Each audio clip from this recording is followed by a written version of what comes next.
Assalamualaikum warahmatullahi wabarakatuh. Salam sehat selalu dan tetap semangat.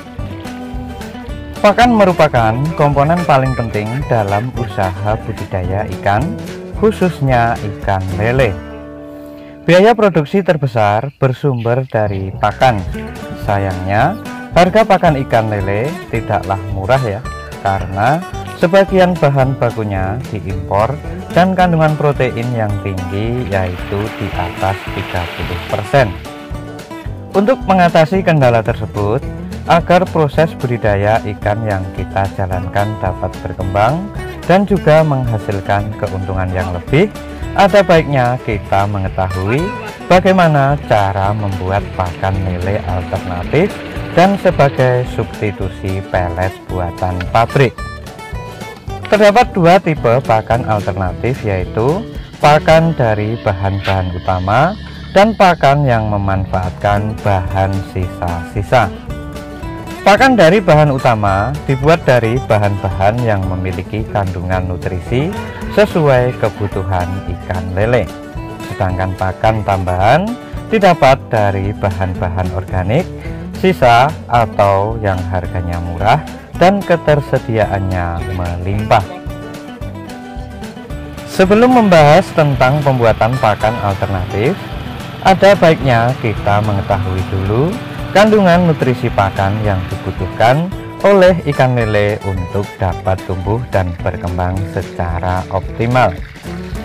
Pakan lele yang baik harus memenuhi rasio pemberian pakan dengan penambahan bobot tubuh kurang dari 1 ya. Ini artinya setiap pemberian pakan sebanyak 1 kg akan menambah bobot tubuh sebanyak 1 kg. Jadi semakin kecil rasio FCR-nya, semakin baik pula pakannya. Jadi penyediaan pakan lele untuk pakan utama harus memiliki kandungan nutrisi yang lengkap, dan juga pakan tersebut harus mengandung protein, lemak, karbohidrat, vitamin, dan mineral.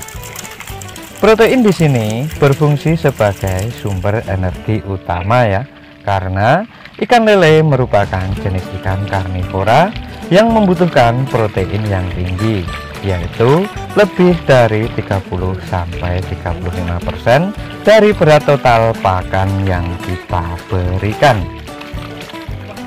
Nah teman-teman semua dan para sahabat pecinta dan pemula budidaya ikan lele, ada berbagai bahan untuk membuat pakan alternatif sebagai pengganti pelet yang bisa kita gunakan.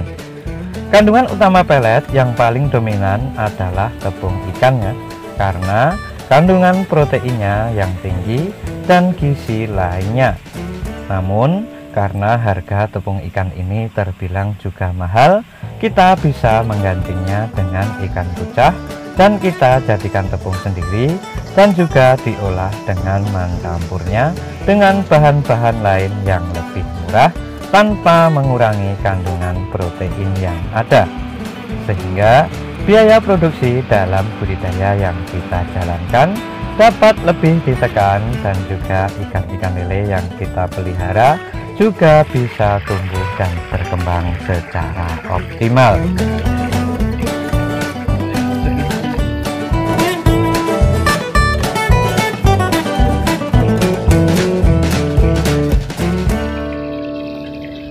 Nah teman-teman semua dan para sahabat pecinta dan pemula budidaya ikan lele, berikut adalah salah satu contoh cara pembuatan pakan alternatif ikan lele dengan bahan baku ikan rucah. Untuk bahan-bahan yang harus disiapkan yaitu yang pertama, ikan rucah kering sebanyak 60%, 2 polar sebanyak 20%, bisa digantikan dengan dedak atau begatul ya, sesuai dengan daerah masing-masing dalam ketersediaan bahan baku.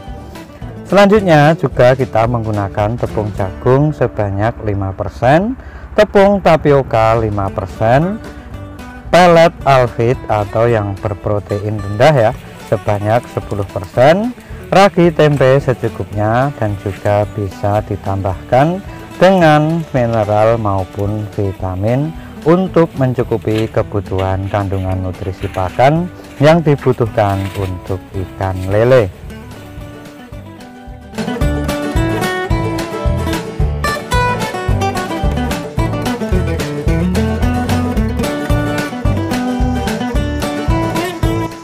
Untuk cara dalam pembuatan pakan alternatif ini ya, pertama kita giling dahulu ikan rucah menjadi halus dengan mesin penggiling pelet.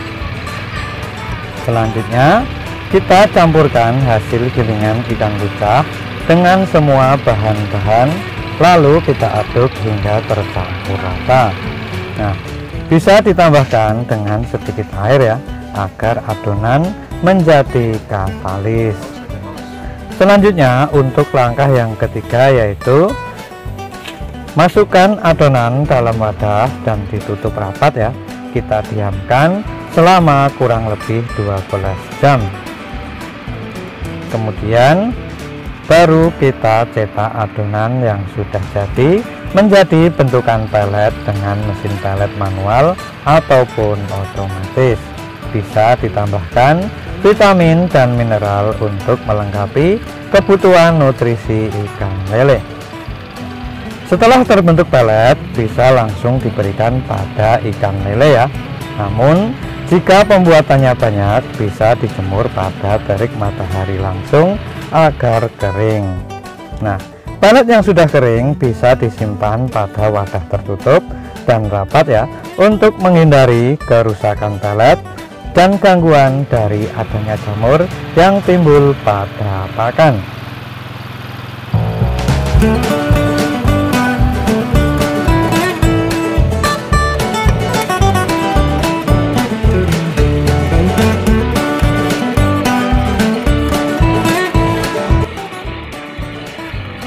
Nah teman-teman semua dan para sahabat pecinta dan pemula budidaya ikan lele, agar dapat menghasilkan pakan-pakan yang dapat mengapung, bahan campuran dan peranan mesin extruder sangat besar ya.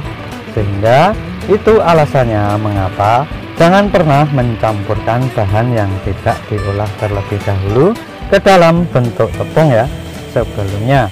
Hal ini akan mengganggu proses pencampuran. Kalaupun dipaksakan, biasanya akan sulit dihasilkan pori-pori udara dalam campuran pakan yang hasilnya adalah pakan kering namun tidak dapat mengapung. Oke teman-teman semua dan para sahabat pecinta dan pemula budidaya ikan lele, dalam usaha apapun termasuk usaha budidaya ikan lele, senantiasa pasti ada masalah dan hambatan yang seringkali kita hadapi sebagai pelaku usaha ya. Akan tetapi semua masalah dan hambatan itu perlu kita hadapi karena hampir pasti kita tidak bisa menghindari masalah-masalah yang terjadi. Justru dengan banyaknya masalah dan hambatan yang terjadi, akan banyak belajar melatih intuisi dan juga solusi yang tepat, sehingga jika terjadi masalah yang sama di kemudian hari, kita telah siap untuk melaluinya. Sekian dulu video dari Fans Jogja, semoga bermanfaat dan jangan lupa silahkan share, like, komen, dan subscribe di bawah video Fans Jogja. Salam sehat selalu dan tetap semangat. Terima kasih. Assalamualaikum warahmatullahi wabarakatuh.